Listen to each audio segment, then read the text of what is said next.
Assalamualaikum warahmatullahi wabarakatuh. Senang sekali rasanya saya Rifda Alda Ufaira dapat menjumpai Anda dalam program Halo Dokter, sebuah program yang membahas mengenai kesehatan ya dengan narasumber tentunya seorang dokter yang profesional. Dan hari ini kita akan membahas mengenai kondisi medis ya yang mungkin telah banyak terjadi di sekitaran kita, di masyarakat kita, yaitu gagal ginjal. Nah, kita akan kenali bersama nih bagaimana gagal ginjal itu sendiri, bagaimana pencegahannya, dan bila sudah terkena nih bagaimana pengobatan atau penanganannya. Dan di studio TVRI Sumatera Selatan telah hadir narasumber kita seorang dokter, yaitu ada Dr. Hafizah Novian. Benar ya dok ya? Betul. Hafizah Novian SPPD selaku dokter dari RSIA Zahra Palembang. Selamat datang di TVRI, Dokter Hafiz ya panggilannya dokter ya? Dokter Hafiz, betul. Oke, Dokter Hafiz. Terima kasih. Gimana, sehat dok? Alhamdulillah sehat Mbak. Sehat. Apakah seorang dokter harus selalu sehat ya atau gimana? Iya, jadi walaupun banyak kegiatan, banyak pasiennya, tetap harus sehat sampai bisa on air di TVRI. Wih, keren dokter ya. Dan juga kita juga mengajak tentunya ya pemirsa dimanapun berada yang ingin bertanya seputar tema kita hari ini yaitu gagal ginjal, bisa langsung saja telepon ke 0711 311 454 ataupun juga bisa di WhatsApp ya ke nomor 0823 1198 1790. Kita nantikan juga WhatsApp dan telepon dari pemirsa dimanapun berada. Oke dok, kita kan terkait gagal ginjal ya dok ya, tapi kan sebelum gagal kita harus tahu ginjalnya itu sendiri benar. Seperti apa ya dok ya. Betul, mungkin betul. Apa nih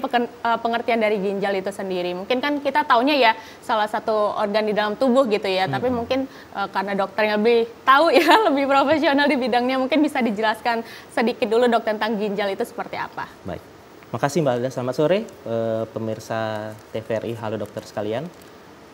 Sebelum kita menjelaskan tentang penyakit ginjalnya, ada baiknya kita tahu dulu nih tentang ginjal. Ginjal itu sendiri merupakan suatu organ yang penting di dalam tubuh kita. Ginjal itu berada di pinggang, jadi di pinggang kanan dan pinggang kiri. Tuhan menciptakan dua ginjal. Ginjal sendiri seperti kacang tanah bentuknya, seperti kacang tanah.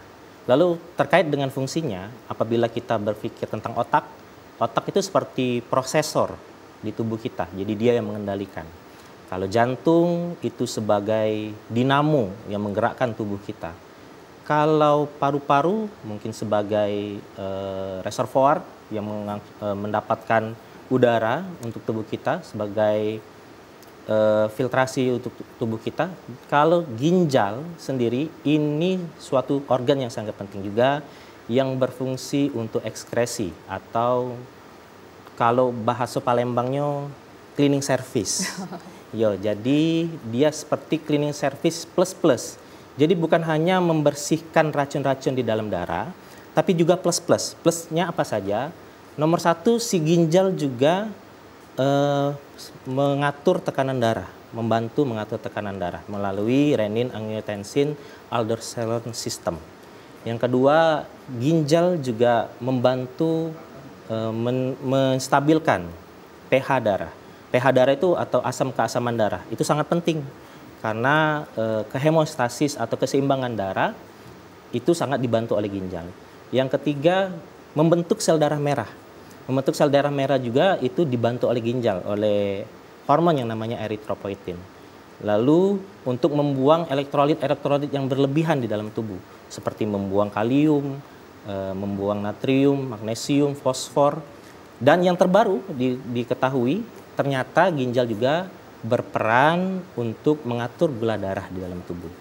Mungkin itu, Mbak. Oke, sebenarnya berarti banyak ya fungsi ginjal ya dok ya untuk juga menunjang organ-organ tubuh lain gitu ya. Betul, jadi bukan hanya sebagai cleaning service, tapi cleaning service plus.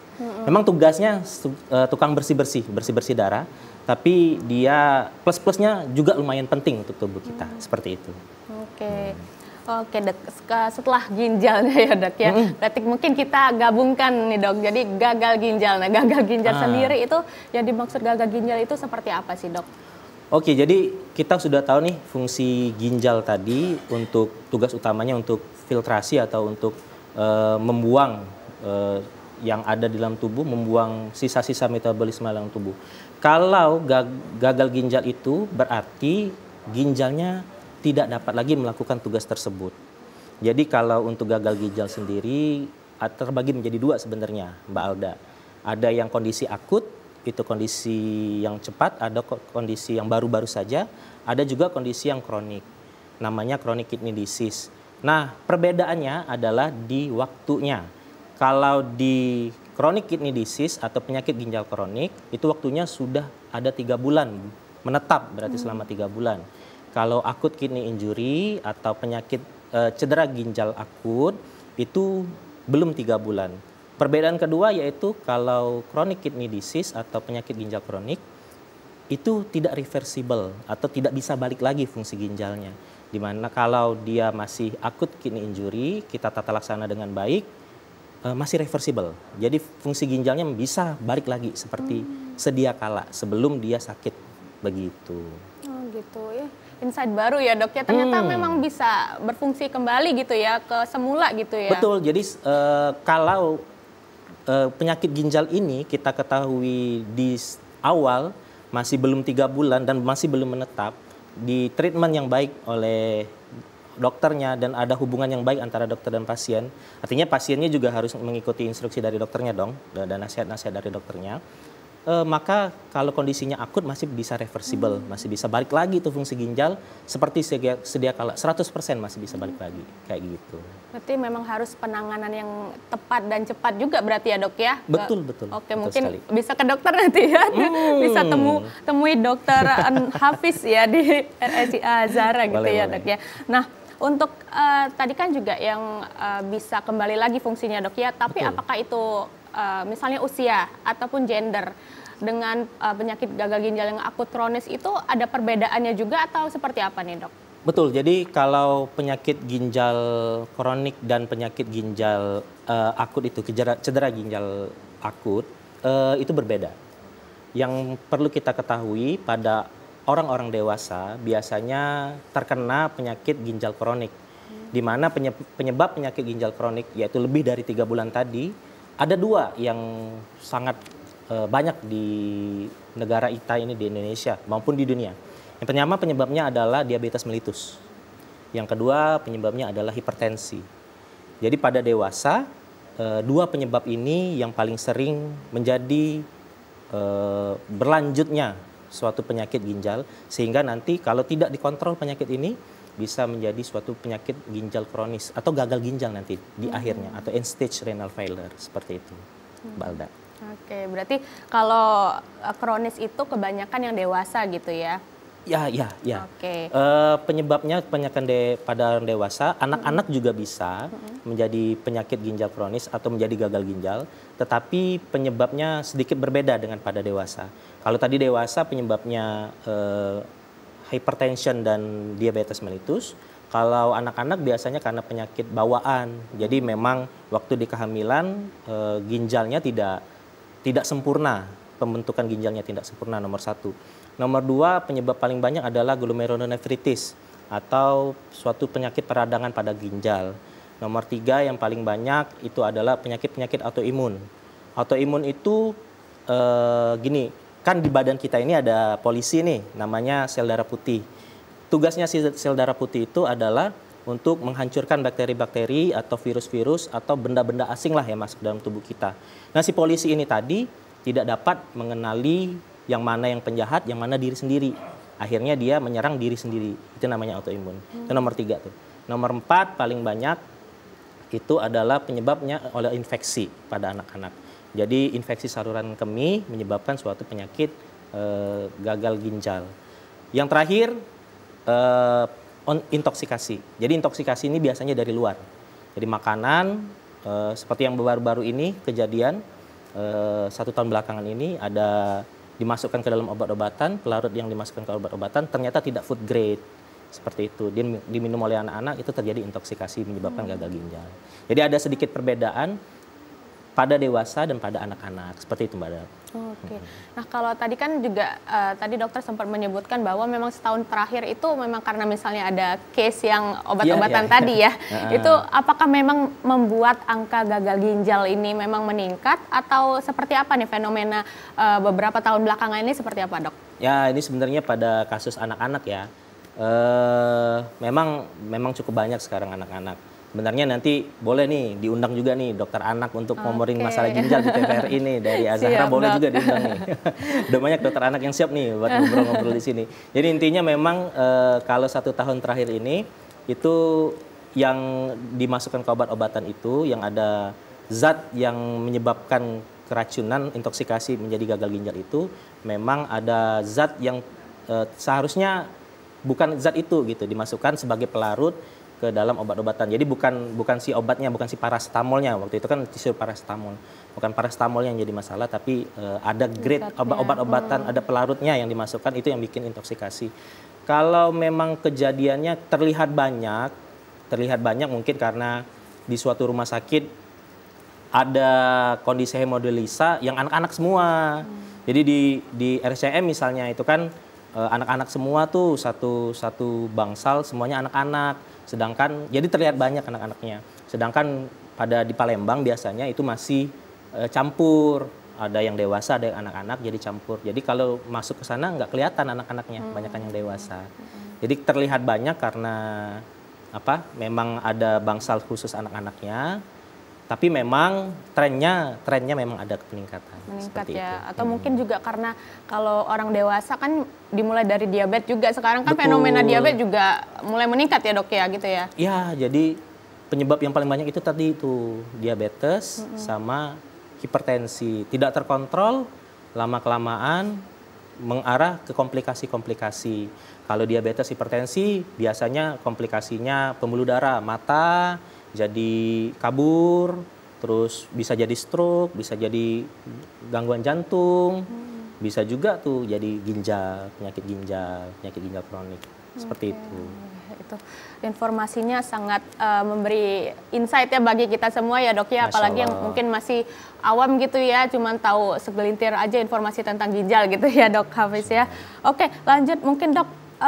Terkait ini, Dok, gejala nih, kita sudah masuk ke gejala mungkin ya. Baik. Atau mungkin tanda-tanda awal dulu kali ya, Dok ya, gejala atau tanda-tanda awal kita bisa mengenali ini tuh penyakit gagal ginjal itu seperti apa nih, Dok? Jadi kita kalau ngomongin gejala, masukin sedikit ya. Jadi ada hadis dari Nabi Muhammad SAW yang bilang Muslim itu saudara bagaikan suatu tubuh, di mana kalau ada satu bagian tubuh yang sakit, maka tubuh yang lain akan merasakannya. Itu juga yang ada, itu benar sekali ya, tepat sekali. Jadi apabila ginjalnya ada gangguan, ada sakit, maka organ tubuh yang lain akan merasakannya. Jadi misalnya apa nih? Misalnya, kita ngomongin ginjalnya, kita ngomongin dulu air seninya, jadi air kencingnya. Kalau ada gangguan ginjal, otomatis dong ada gangguan kencing, karena kan ginjal tuh fungsinya untuk ngeluarin air kencing tuh, untuk filtrasi, ekstresi ngeluarin air kencing. Nah, apa yang terjadi perubahan? Bisa jadi perubahan warna. Misalnya perubahan warna jadi warna kemerahan, atau warna teh tua, atau warnanya keruh, atau jadi berbau dari air kencingnya. Lalu yang paling penting juga adalah volume atau seberapa banyak air kencingnya. Pada penyakit ginjal yang sudah stadium akhir atau stage akhir, volume air kencing atau air seni tadi akan sangat berkurang. Di mana kita tahu bahwa air kencing itu untuk orang dewasa itu 0,5 sampai 1 cc per kilogram berat badan per jam produksinya. Jadi kalau untuk 24 jam, laki-laki sekitar 70 kilo, itu berarti ada sekitar 1.600 atau 1.700. Kita patok rata-rata 1.500 sampai 2.000 cc atau 2 liter per harinya. Jadi volumenya bisa berkurang. Itu secara ginjalnya. Lalu ada secara sistemik, Mbak Alda. Secara sistemik itu contohnya apa? Suka pusing-pusing. Suka pusing-pusing karena peningkatan tekanan darah dan juga peningkatan dari racun yang ada dalam tubuh. Kedua, misalnya juga ada komplikasinya berupa anemia. Suka lemes-lemes, terus males-malesan, kalau berjalan jadinya vertigo. Ada juga keluhan uremia yang lain berupa MAH keluhannya. Jadi mual-mual, muntah-muntah, nggak enak-enak perutnya, nyeri-nyeri ulu hatinya. Kalau berobat dibilang MAH terus. Terus ada juga keluhan uremia yang lain berupa gatal-gatal. Jadi bisa juga tuh gatal-gatal di kulit. Kok gatal-gatal mulu ya di kulit? Cuma minum obat-obat gatal, dioles apa, ternyata gangguan ginjal bisa juga. Lalu yang paling penting kalau air kencingnya tidak dapat dikeluarkan, sistemik yang lain adalah bengkak. Jadi mulai bengkak, bukan bengkak sih, lebih cocoknya sembab ya. Jadi matanya jadi sembab, pipinya jadi sembab, kakinya jadi sembab. Mungkin itu yang paling sering gejala yang muncul pada pasien-pasien dengan gangguan ginjal. Oke, baik Dokter Hafiz. Nanti saya kan masih mau tanya tentang gejala ini ya, tapi setelah jeda ya Dok ya, kita akan lanjutkan setelah jeda. Jangan kemana-mana pemirsa, Halo Dokter akan segera kembali.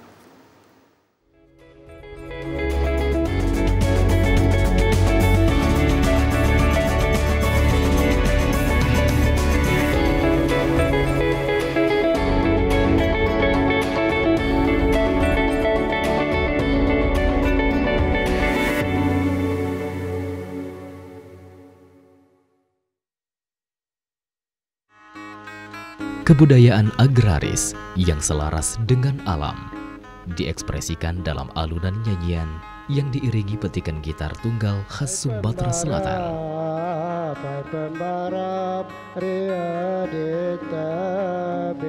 Saksikan kesenian musik tradisional yang tak lekang oleh zaman di program Batanghari 9.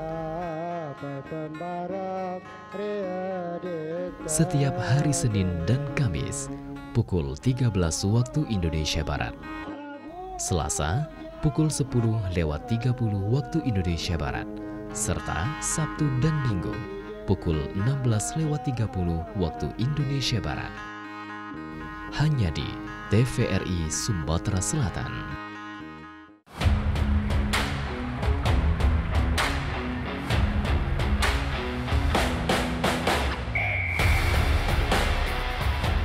Temukan kekuatan dalam gerakan, keindahan dalam kompetisi, dan kemenangan dalam setiap langkah dari atlet-atlet berprestasi Sumatera Selatan.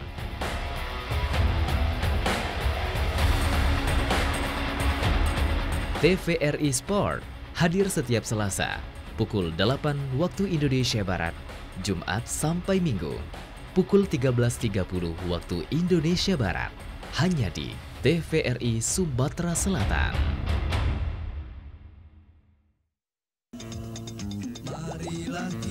Berpantun kejeramba karang ngejer layangan, layangan nyampak pucuk nampan. Penonton, Bapak Ibu sekalian, Pacai, ketemu lagi dengan Cek Ridwan.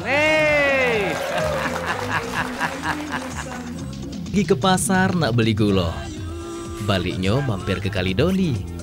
Jangan kamu ngaku wong kita galo kalau belum nonton acara yang siko ini.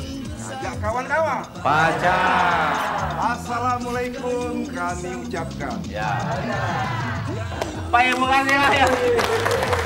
Pantun yang bersahut-sahut cuma ado di gayung bersambut. Setiap hari Jumat pukul 20 waktu Indonesia Barat di TVRI Sumatera Selatan.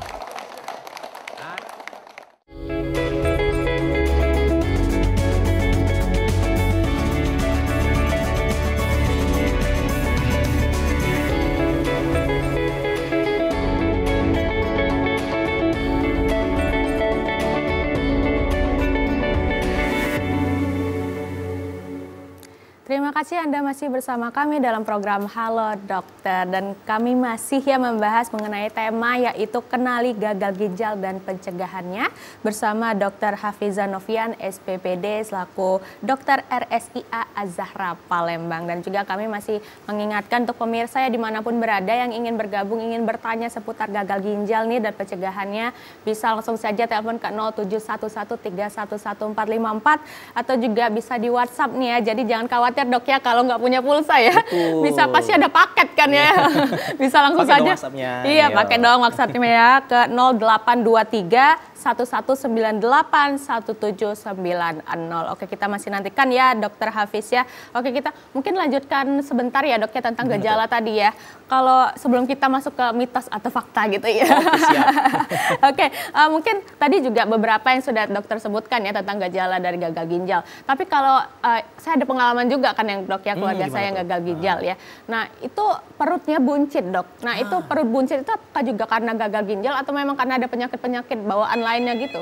Jadi perutnya... Oke Dok, sebelum kita jawab sepertinya ada telepon ya. Oke, halo dokter, dengan siapa di mana? Silahkan. Dari Pekayu Agung. Dari siapa Bapak? Bapak Yohanes Kayu Agung. Oke, silahkan Bapak ya. Kayu Agung nih jauh nih. Silahkan Bapak pertanyaannya. Ya. Ingin tanya Dok. Ya silakan Pak. Aku ini apa tuh sering gebas-gebas kaki.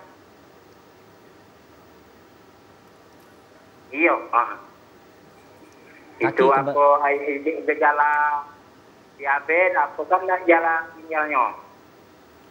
Umur berapa sekarang Pak? 60. Masya Allah, masih sehat Pak? Mhm. Olahraga Alhamdulillah gitu sehat. apa?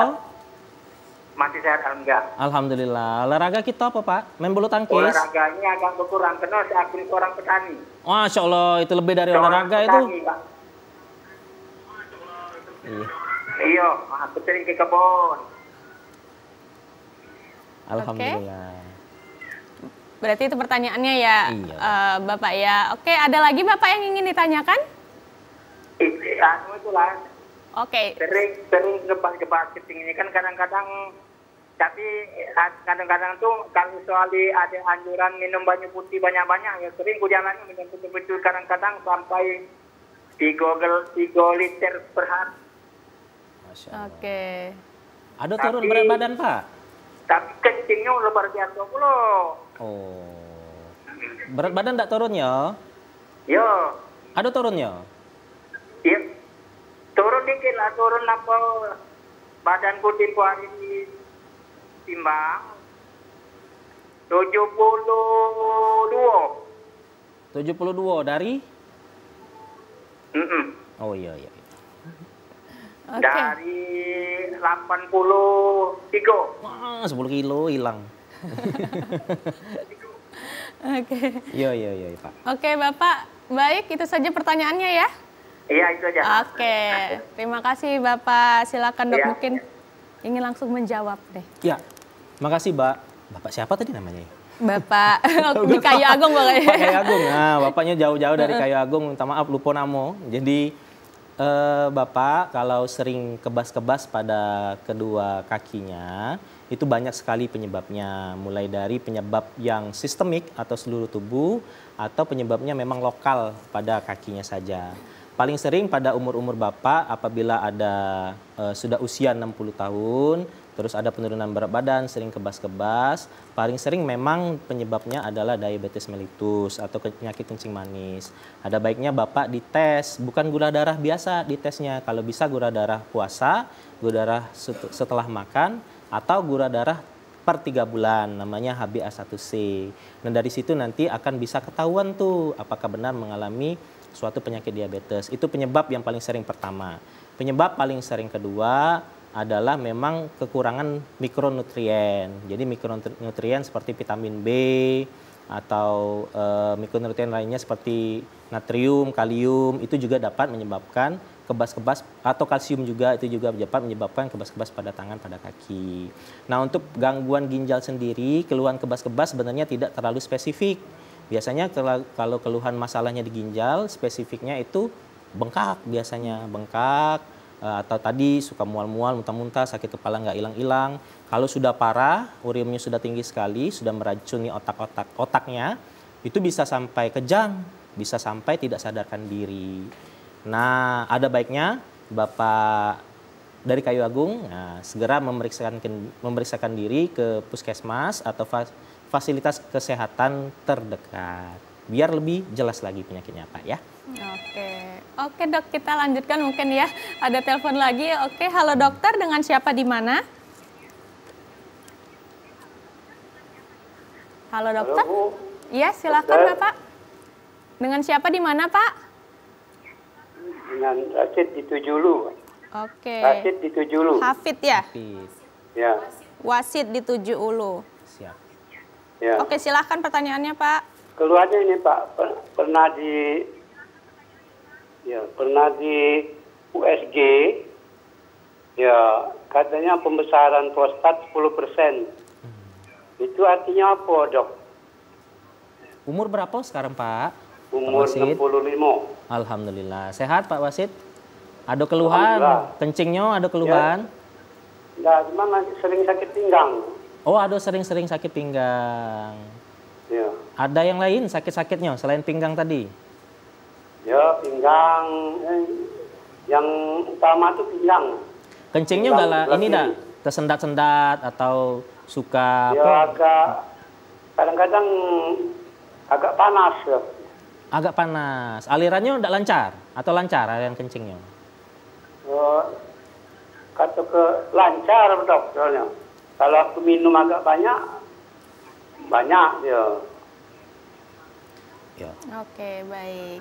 Ada lagi Pak yang ingin ditanyakan? Ya, cuma itu Bu. Artinya kata dokter di USG itu ada pembesaran prostat 10%. Artinya apa ini? Ya. Ada hubungan dengan ginjal aku ini. Oke. Baik, terima kasih Bapak Wasid di Palembang ya, di Tujuulu ya atas pertanyaannya. Mungkin langsung saja Dok ya, mungkin yang ingin ditanyakan ya itu tadi, mungkin mau konfirmasi ya, apa nih maksudnya pembesaran prostat 10% tadi. Baik, terima kasih Pak Wasid sudah ikut ke acara kita. Jadi pembesaran prostat itu biasanya memang ditemukan pada pemeriksaan USG, terutama USG abdomen atau USG tractus urinarius atau saluran kencing. Pembesaran prostat pada usia yang seperti Bapak sekarang sekitar 60 tahun ke atas, biasanya penyebab paling sering adalah benign prostat hyperplasia atau pembesaran prostat yang ringan, yang tidak ganas gitu, yang jinak. Ya, pembesaran prostat ini biasanya pada orang-orang memang usia senja gitu, Mbak Alda. Kalau sudah terjadi gangguan pada sistem berkemihnya atau kemauan ingin berkemihnya seperti BAK-nya sudah tidak lancar atau sudah tersendat-sendat, atau jadi tidak puas, tidak lampias, jadi sudah BAK, rasanya pengen BAK lagi, atau BAK-nya nyeri kayak gitu. Nah, bisa dilakukan konsultasi sama dokternya untuk dievaluasi lagi tuh apa memang masih 10% atau sudah terjadi pembesaran yang lebih daripada itu. Kalau sudah terjadi pembesaran yang lebih daripada itu dan sudah mengganggu, mungkin terapinya nanti terapi invasif. Terapi invasif berupa dibuang, dioperasi dibuang prostatnya kalau memang mengganggu. Kalau tidak mengganggu bisa terapi konservatif. Jadi terapi konservatif itu kita awasi dulu kondisinya, kasih gaya hidup yang baik, kasih diet yang baik. Mudah-mudahan tidak menjadi progresif penyakitnya, tidak semakin lama semakin membesar prostatnya gitu. Mudah-mudahan membantu jawabannya ya. Iya, itu tadi jawaban dari Dokter Hafiz ya untuk Bapak Wasid di Tujuulu. Semoga menjawab ya Bapak Wasid ya. Oke, Dok, ini ada juga dari WhatsApp nih Dok pertanyaan ya. Nah, tadi terkait dokter juga menjelaskan terkait BAK tadi ya. Ini terkait BAK nih Dok. Mau tanya Dok, kalau sering menahan BAK, apakah bisa menjadi salah satu penyebab gagal ginjal? Ini mitos-mitos yang banyak muncul di masyarakat. Pertanyaan bagus dari siapa ini, boleh tahu? Nggak ada namanya Dok. Padahal mau di tag di Instagram ya kalau Jadi banyak banget nih memang mitos-mitos yang ada di masyarakat terkait dengan gagal ginjal ini. Salah satunya ini nih, kalau menahan BAK, apakah kita jadi gagal ginjal kalau sering menahan BAK? Penelitian untuk menahan BAK jadi gagal ginjal itu nggak ada Mbak Alda. Jadi adanya tuh adalah kalau kita menahan BAK itu bisa terjadi infeksi saluran kencing. Jadi gini nih, misalnya kita BAK nih, menahan BAK, itu kan nanti ada beser-beser dikit tuh. Jadi keluar-keluar sedikit air kencingnya. Nah itu nanti jadi sarang kuman. Jadi kumannya itu nanti masuk ke saluran kencingnya, masuk ke kantong kencingnya, naik ke ginjal. Nah itu akan menjadi infeksi tuh, infeksi di saluran kencingnya. Lama-kelamaan kalau infeksi tersebut tidak tertangani, bisa jadi batu, bisa jadi gagal ginjal.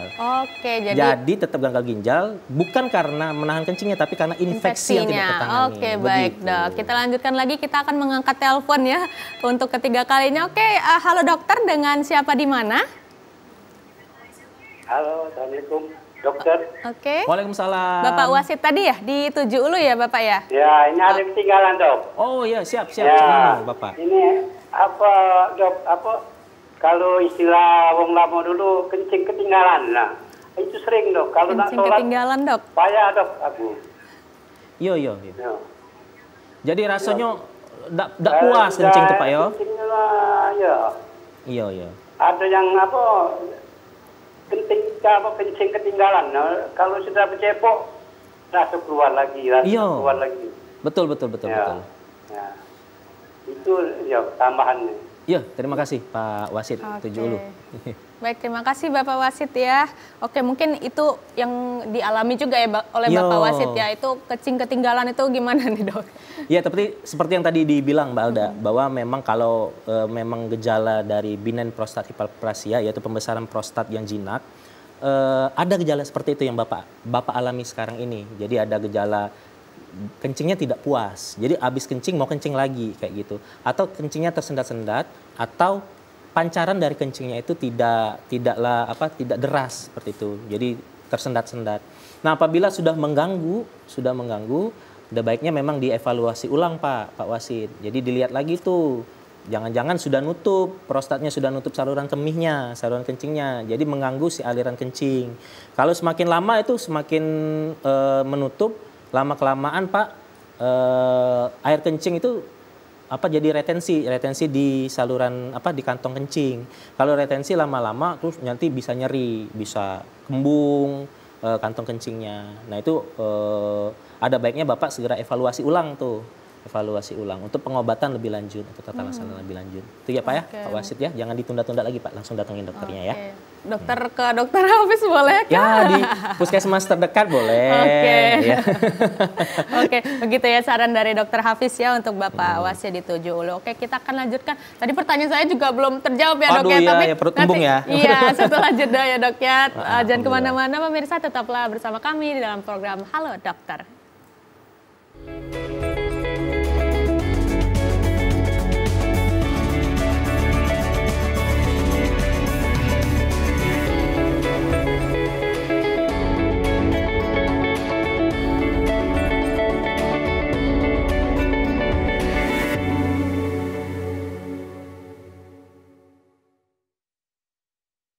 Jantung bagian kiri, bilik kiri itu adalah dia memompakan darah ke seluruh tubuh yang mencukupin suplai oksigen dan nutrisi ke seluruh tubuh. Membahas isu-isu aktual, mengedukasi, serta menjawab berbagai persoalan seputar kesehatan dengan menghadirkan dokter-dokter ahli di bidangnya. Ibu hamil usia trimester 3. Trimester 3 ini mungkin 3 bulan terakhir. Jadi dari 7 sampai 9 bulan.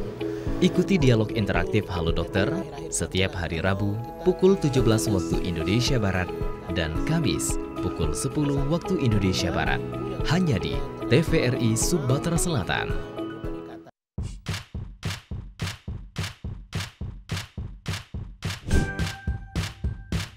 Keluarga Indonesia, sudah saatnya kita cerdas memilih tontonan yang tepat untuk anak. Karena tontonan yang ramah anak sangat penting untuk membentuk karakter dan tumbuh kembang anak. TVRI menghadirkan program-program tayangan yang edukatif dan aman untuk buah hati kita. Ayo ke museum. Buah hatiku sayang.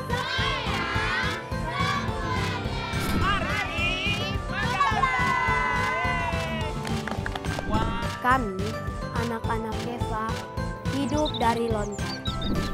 Seru-seru kan acaranya? Seru banget. Teman-teman jangan lupa nonton TVRI ya. Dan pastinya ramah untuk anak.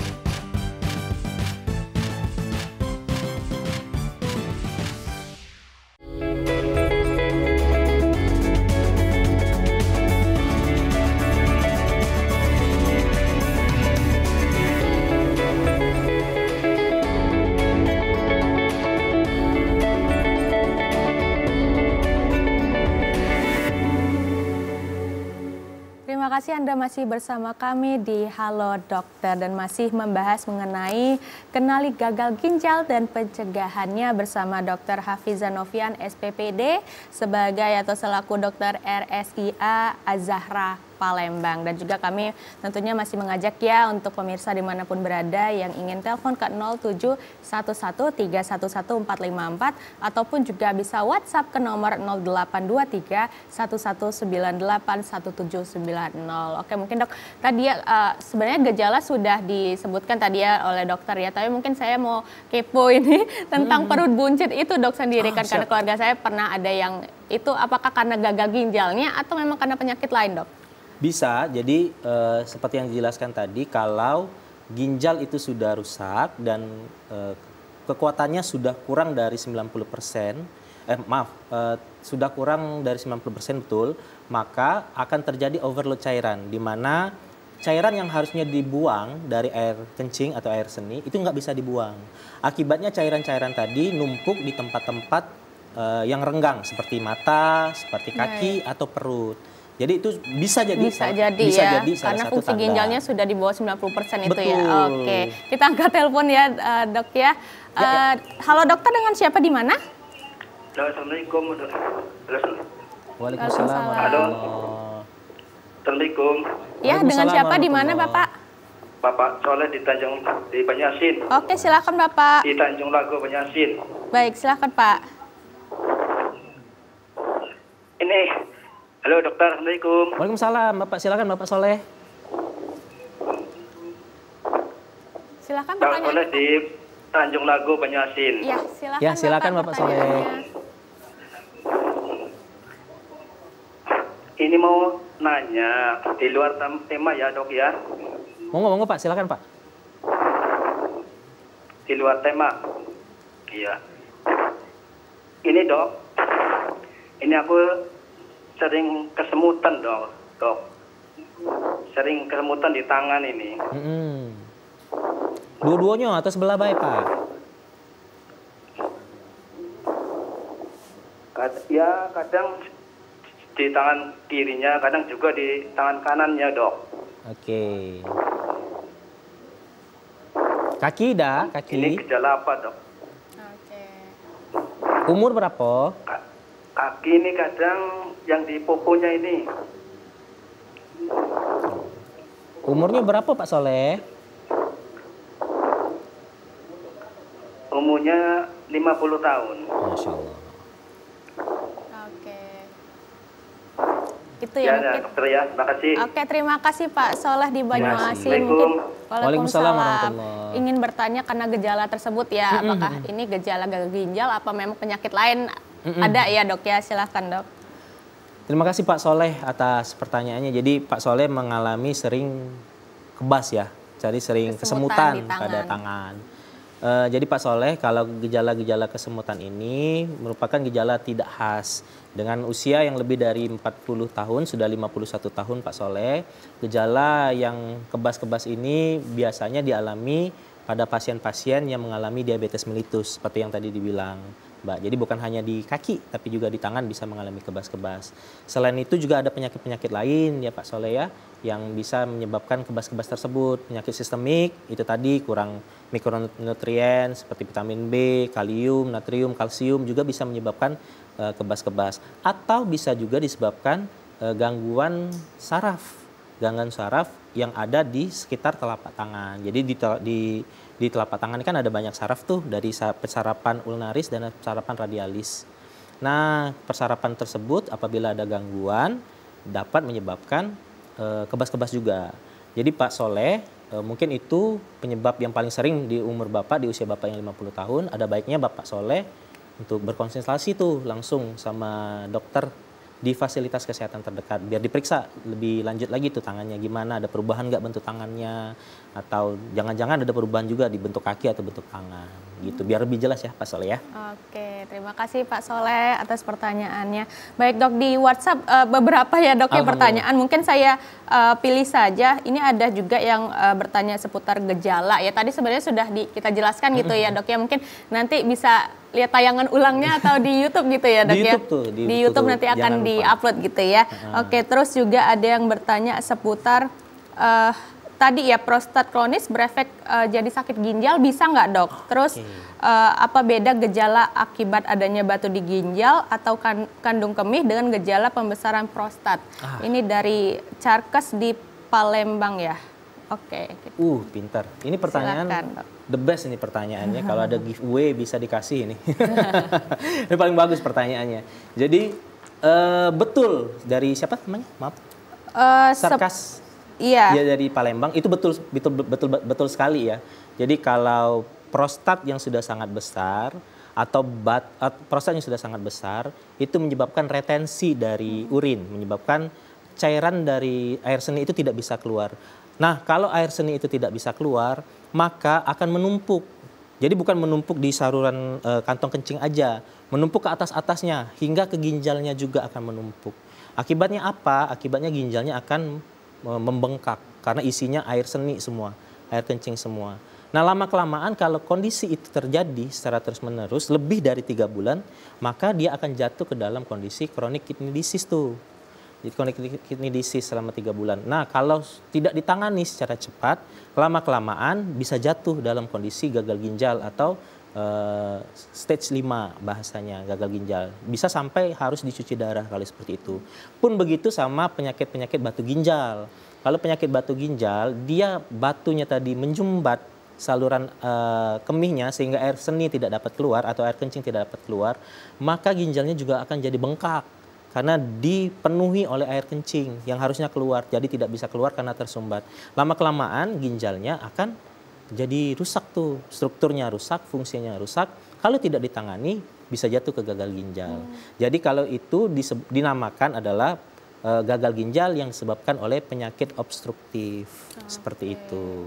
Jelas penjelasannya, pertanyaannya karena juga bagus ya Dok ya. Iya. Oke, terima kasih. Boleh tadi. Nanti dikasih giveaway nginep di Novotel, tapi di parkiran ya. Mohon maaf ya. Oke, ada pertanyaan lagi Dok. Ini dari Reno di Sukarjo. Mata bengkak dan merah, apakah tanda penyakit ginjal Dok? Dan apa yang harus saya lakukan? Oke. Mata bengkak dan merah gitu ya. Harus tahu dulu nih Reno, waktu mata bengkak merah bangun tidur atau enggak? Ya, jadi atau ya, lagi nyetir motor atau enggak? Karena itu ya, itu harus ditanyain dulu tuh. Tapi kalau terus-terusan matanya bengkak, biasanya memang bangun tidur Mbak Alda. Jadi mata bengkak waktu bangun tidur, sembab waktu bangun tidur, bisa jadi gejala suatu penyakit ginjal. Tetapi kalau matanya merah, gatal, berair, bengkak, ada beleknya, bukan biasanya penyebabnya oleh penyakit ginjal, tapi peradangan pada selaput mata biasanya. Tapi kalau sering bengkak, pagi bengkak, tapi siang hari berkurang, disertai juga bengkak pada tempat yang lain, misalnya kedua tungkai bengkak, atau ada pembesaran pada perut seperti pasien Mbak Alda tadi. Nah, itu bisa dicurigai suatu penyakit ginjal, gangguan ginjal, ya. Mungkin itu. Oke, kita lanjutkan lagi. Ini juga pertanyaannya sebenarnya saya juga mau tanya ya Dok. Wah, ya. ini seru nih pasti nih. Apakah makanan siap saji dapat menyebabkan gagal ginjal? Manis. Itu dia. Oke. Ini banyak banget ini. Jadi pertanyaan-pertanyaan makanan-makanan siap saji, makan makanan manis, apakah bisa menyebabkan gagal ginjal? Jadi kalau makanan-makanan siap saji itu menyebabkan gagal ginjalnya itu secara tidak langsung. Jadi bukan kita makan makanan cepat saji atau makan makanan manis atau makan makanan kaleng langsung jadi gagal ginjal. Enggak. Tetapi dia jadi ada prosesnya dulu. Prosesnya menjadi dari penyakit lain dulu biasanya Mbak Alda. Jadi misalnya kita sering makan makanan yang manis tuh, yang fruktosa. Akhirnya jadi diabetes mellitus. Diabetes mellitus komplikasinya menjadi suatu gagal ginjal. Atau kita sering makan yang masin-masin. Jadi makanan yang cepat saji, masin semua tuh, natrium tinggi. Jadi hipertensi kita karena terlalu banyak yang masin-masin. Hipertensinya tidak terkontrol, berkomplikasi menjadi gagal ginjal. Jadi bisa makanan-makanan cepat saji tersebut menjadi suatu gagal ginjal, tetapi nggak directly menjadi suatu gagal ginjal, tapi dia menjadi suatu penyakit yang lain dulu seperti diabetes mellitus, hipertensi tidak terkontrol, baru menjadi suatu penyakit ginjal. Seperti itu. Oke. Terus juga ada lagi pertanyaan nih ya. Jadi konsultasi gratis ya dok ya ini ya. Alhamdulillah. Oke. Mudah-mudahan puas. Ini Bapak Rahman di Banyu Asin, umur 76 tahun dokter. Bertanya tentang penyakit lambung yang suka masuk angin, mata sering ngantuk, mudah lelah dan ngos-ngosan. Kalau sering minum juga sering buang air kecil dan nyeri di ulu hati. Tapi mungkin kita jawab setelah jeda ya dok ya. Oke, jangan kemana-mana pemirsa, tetaplah bersama kami di Halo Dokter.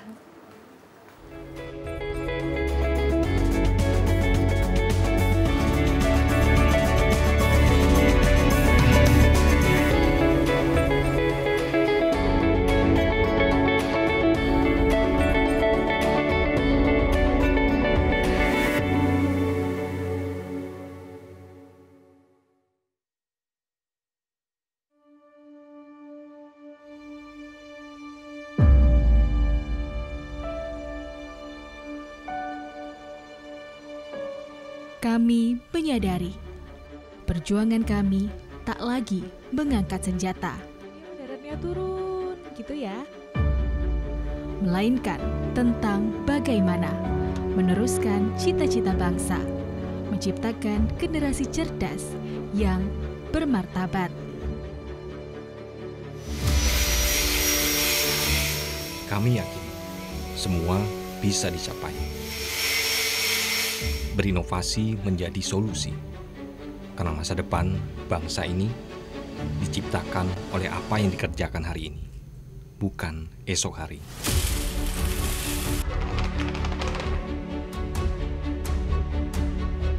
Kami sadar tak perlu menjadi yang hebat untuk membangun negeri ini, melainkan fokus mengembangkan kreativitas akan lebih berarti bagi yang menikmati.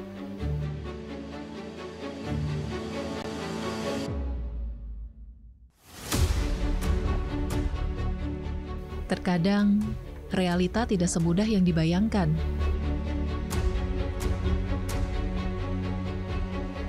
Kami tak pernah menyerah pada apa yang dihadapi. Setelah ini, apakah ada pengolahan lebih lanjut lagi dari Bukan sebatas informasi, tapi tentang bagaimana mengabarkan kebenaran hari ini untuk perubahan di masa depan. Sampah bukan hanya tanggung jawab pemerintah saja, namun juga tanggung jawab kita semua. Demikian kondisi terkini kami laporkan. Siapapun dan dari manapun kami tetap pemuda Indonesia.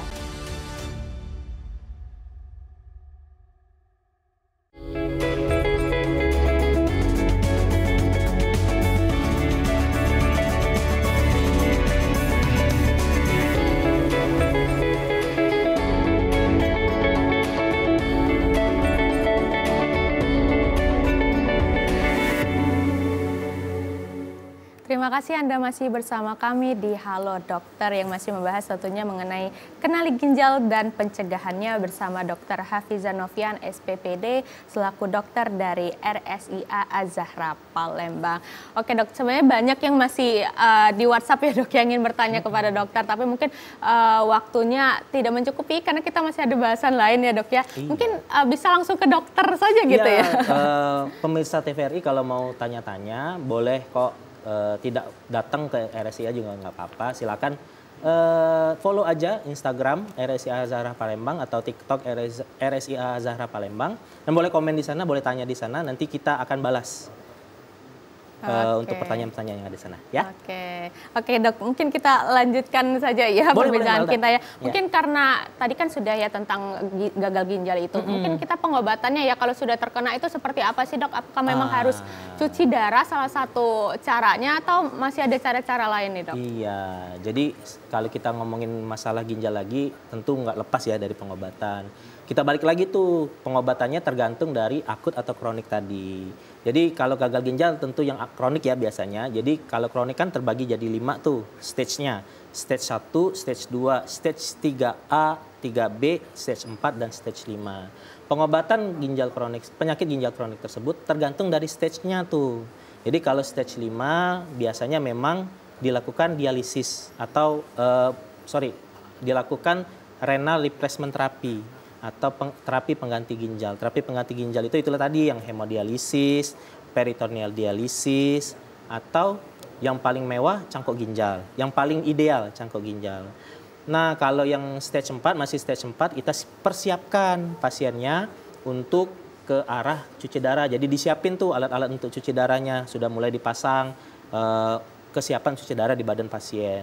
Dan diedukasi juga bakal jatuh ke arah cuci darah. Kalau yang stage 1, 2, 3 itu masih konservatif. Jadi kita lakukan konservatif diet sama perubahan gaya hidup. Jadi dietnya pertama pengurangan konsumsi protein, lalu berbeda dengan orang normal pada pasien yang sudah terkena penyakit ginjal kronis, selain protein dibatasi, juga intake untuk cairan bakal dibatasi juga tuh.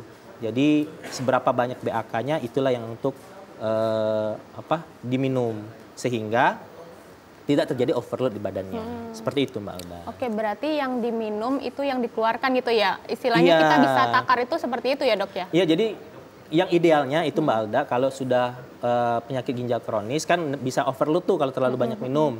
Jadi idealnya dia tampung tuh kencingnya. Jadi kencingnya ada berapa banyak? Kencingnya ada berapa banyak? Segitu yang boleh dia minum selama 24 jam ya. Segitu yang boleh dia minum plus 500 cc. Ditambah 500 cc. 500 cc itu disitulah kuah pindang, disitulah kuah sop, dia cukup pempek. Nah, jadi boleh lebih-lebih dikit. Nah, untuk penyakit ginjal kronik yang sudah stadium akhir, itu. Oke, itu kalau misalnya di rumah sakit kita bisa lebih mudah ya dok ya untuk melihatnya gitu ya. Tapi kalau di rumah itu memang harus beli takaran kayak gitu ya dok ya. Itu seperti apa dok? Enggak juga Mbak Alda. Jadi bisa tuh ditaruh aja di botol air mineral yang besar. Botol air mineral yang besar ditampung selama 24 jam. Itu kan nanti kita lihat kalau air mineral yang besar itu kan 1.500 tuh. Kalau yang air mineral yang kecil itu 600. Nah, kira-kira aja tuh dari yang besar misalnya 1.500, yang kecilnya berapa. Kalau setengahnya berarti 750 cuma. Jangan lupa air kencing itu satu harinya 0,5 cc sampai 1 cc per kilogram berat badan per jam. Dikali 24 jadi ya. Harus hitung-hitungan ya dok di rumah ya. Kalau nggak bingung kalkulator ya. Oke, nah itu juga terkait dok. Misalnya kalau kita di rumah nih, pengobatannya di rumah. Apa saja sih yang harus disiapkan nih dok? Selain mungkin botol mineral tadi yang untuk mengukur air kencing ya. Itu seperti apa dok? Jadi kalau pada pasien-pasien yang sudah mengalami penyakit ginjal kronik, ada diet khusus yang harus dipatuhi. Nggak bisa lagi kita makan cawong sehat, juwong itu. Harus ada perubahan pola makan. Terutama pola makannya yang harus dijaga adalah protein. Protein tinggi itu tidak bisa lagi pada pasien-pasien yang mengalami penyakit ginjal kronis. Lalu asupan dari cairan. Cairan itu dari minum, buah-buahan, itu juga ada banyak cairan. Nah, protein itu termasuk pempek. Karena pempek kan ada ikan. Jadi kalau kita banyak makan pempek, yang pempeknya ada ikan, itu kalau penyakit-penyakit ginjal itu sedikit banyak bisa mempengaruhi. Jadi kalau sudah ada penyakit ginjal, mungkin pempeknya diganti pempek dos yang isinya dak telok. Itu. Yang dak telok, yang udang isinya. Jadi pempek dos lenjer biasa. Mungkin itu yang bisa digawe ke di rumah. Itu kalau sudah terkena ya dok ya. Kalau ini pencegahan tadi ya mungkin makanan-makanannya juga diatur gitu ya, pola hidupnya gitu ya kalau pencegahan gitu ya. Kalau pencegahan betul. Jadi kalau pencegahan pertama kalau sudah memiliki penyakit kronis seperti hipertensi dan darah tinggi itu harus dikontrol. Kedua, makanan-makanan memang harus dijaga. Jadi makanan-makanan yang cepat saji memang betul harus dijaga supaya tidak kena itu. Yang mengandung tinggi natrium juga harus dijaga. Sama yang sekarang sering itu adalah tinggi protein. Susu-susu yang tinggi protein untuk membesarin otot tuh. Sering tuh yang minum susu-susu untuk membesarin otot yang tinggi protein. Itu kalau tidak dibarengi dengan aktivitas dan minum yang cukup, itu bisa juga dapat menjadi gangguan ginjal. Seperti itu, Mbak Oke, Alda. dokter. Sekarang mungkin pertanyaan terakhir atau closing statement dari dokter Hafiz. Ya, silakan dokter tentang gagal ginjal ini sendiri. Silakan. Terima kasih Mbak Alda. Pemirsa TVRI, halo dokter sekalian. Ginjal ini merupakan organ yang sangat penting, tetapi sering kita acuhkan. Karena kita anggap tidak ada gejala yang muncul di kita. Memang penyakit ginjal adalah penyakit yang silent killer, artinya pembunuh yang tidak ketahuan. Tiba-tiba aja sudah terjadi gangguan ginjal. Bahkan tiba-tiba saja yang kita ketahui sudah menjadi suatu gagal ginjal. Jadi untuk menjaga ginjal ini adalah suatu keharusan dari kita. Bagaimana kita menjaga ginjal? Ada rumusnya. A, B, C, D, E, F, G plus H. A1C atau HbA1c atau gula darah per 3 bulan. Jadi yang A kita harus jaga adalah gula darah, jangan sampai tinggi. Artinya kalau ada pasien, kalau sudah mengalami penyakit diabetes mellitus, HbA1c harus di bawah 6,5 kalau bisa. Kalau yang belum memiliki penyakit diabetes mellitus, maka dijaga jangan sampai terkena diabetes mellitus. B, blood pressure atau tekanan darah. Kita harus jaga tekanan darah kita di bawah 140/90. Kalau pasien-pasien yang sudah memiliki hipertensi, rutin dong minum obat hipertensinya. Jangan terkena mitos bahwa kalau minum obat hipertensi bakal jadi gagal ginjal. Enggak, justru sebaliknya. Kalau kita tidak minum obat darah tinggi, darah tingginya akan selalu terjadi, maka akan lebih cepat untuk terkena gagal ginjal. Yang C, kolesterol dan asam urat. Kolesterol itu harus dijaga, bukan kolesterol total saja, tetapi HDL dan LDL serta asam urat. Karena kolesterol ini dan asam urat ini adalah salah satu penyebab rusaknya ginjal juga. D, diet. Jadi pada pasien-pasien yang sudah mengalami penyakit ginjal kronis, dietnya sedikit berbeda dengan pasien-pasien atau orang yang belum pernah mengalami penyakit ginjal kronis. Diet apa yang harus kita bisa lakukan di rumah? Pertama adalah batasi intake gula, batasi intake dari garam. Lalu E adalah efek samping dari obat-obatan. Efek samping dari obat-obatan sering sekali kita minum obat-obatan anti nyeri, lalu obat-obatan penurun asam urat, lalu obat-obatan antibiotik, obat-obatan kencing manis yang disalahgunakan untuk penurunan berat badan. Itu juga merupakan obat-obatan yang sering acap kali menyebabkan gangguan ginjal. Jadi jangan sekali-sekali minum obat-obatan tersebut tanpa petunjuk dokter. Lalu F, fat, kegemukan. Jadi kegemukan, pasien yang sudah gemuk harus diturunkan berat badannya. Karena kegemukan itu merupakan suatu faktor risiko untuk terjadinya penyakit gagal ginjal. Lalu FG, gaya hidup. Pemirsa yang males, mager-mager di rumah, sudah dirubah. Yang hobi ngerokok, lalu alkohol, narkoba, itu juga menyebabkan penyumbang dari penyakit ginjal. Satu lagi plus H, Dr. Hafiz Zanufian. Enggak, bercanda. Maksudnya adalah periksakan kesehatan Anda ke fasilitas kesehatan terdekat kurang lebih 6 bulan sekali. Jadi biar bisa diketahui itu diperiksa darahnya kah, atau periksaan fisik, atau periksa air kencingnya yang paling murah untuk mengetahui apakah sudah terjadi penyakit ginjal. Jadi jangan lupa A, B, C, D, E, F, G plus H. Oke. Makasih. Oke, tepuk tangan dong untuk Dr. Hafiz ya. Oke, itu dia closing statement yang luar biasa ya dari Dr. Hafiz ya. Semoga tentunya bermanfaat ya untuk pemirsa Halo Dokter ya, dimanapun berada. Oke, terima kasih Dr. Hafiz sudah berada di TVRI Sumatera Selatan ya. Semoga nanti bisa bertemu kembali ya Dr. Hafiz ya. Oke, pemirsa Halo Dokter, usai sudah pembahasan kita hari ini mengenai gagal ginjal ya. Semoga kita dapat memahami ya lagi tentang gagal ginjal dan juga kesehatan ginjal, karena kesehatan ginjal sendiri merupakan salah satu kunci kualitas hidup yang lebih baik untuk kita semua. Saya Rifda Alda Ufaira pamit, terima kasih atas kebersamaan Anda. Wassalamualaikum warahmatullahi wabarakatuh. Waalaikumsalam warahmatullahi wabarakatuh.